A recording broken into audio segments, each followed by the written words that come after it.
Kapag mapapadaan ka sa kahabaan ng Harrison Road, sasalubong sa'yo ang mga makukulay na panindang bulaklak.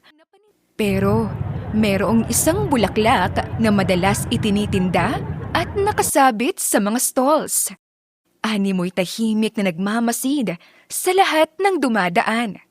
May kulay itong puti, pula, kahel, dilaw at rosas.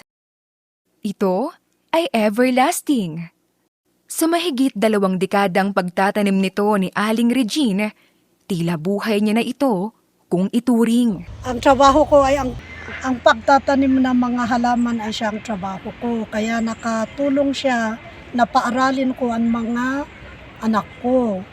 Pero higit pa sa ganda at kulay ang hatid ng bulaklak na ito sa lungsod.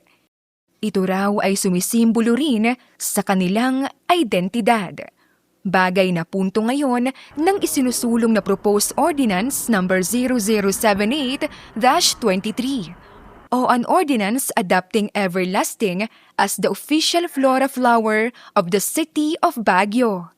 Ayon sa may akda nito na si Councilor Betty Lourdes Tabanda, hango raw ito sa Resolution No. 99 Series of 1991 o adopted everlasting as the official flora flower for the city of Baguio. This is why, to retain its cultural and indigenous identity, then we should use everlasting. You notice that bihira ang mga lugar sa Pilipinas na may everlasting. So ang sa palagay ko, if we want to identify it as something unique to Baguio, everlasting sana. Pero sa paglipas ng panahon, halos nakalimutan na ng bagong henerasyon ang bulaklak na ito.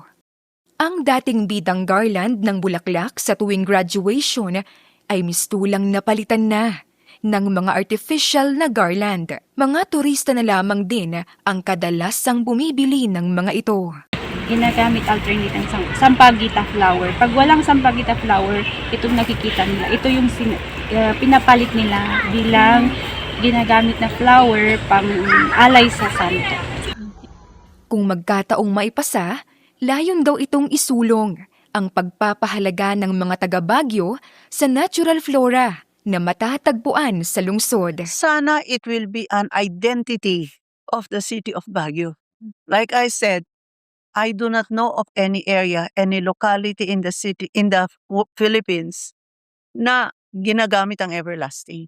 Ito ay talagang bahagi ng ating nakaraan na halimbawa, ang ating mga magulang ay talagang kilala ito at dapat malaman din ng mga kabataan na ang everlasting ay isang katangi-tanging produksyon o bahagi ng ating kultura sa ating bayan, sa syudad.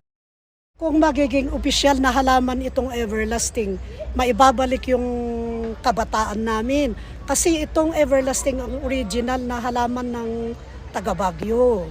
Ang nasabing panukalang ordinansa ay layong selyuhan na titulo ng everlasting bilang opisyal na bulaklak ng lungsod at matiyak na mapapangalagaan ito hanggang sa susunod pang mga henerasyon. Sa ngayon, lusot na sa unang pagbasa ang nasabing panukalang ordinansa. Trixie Fernandez, RNG News.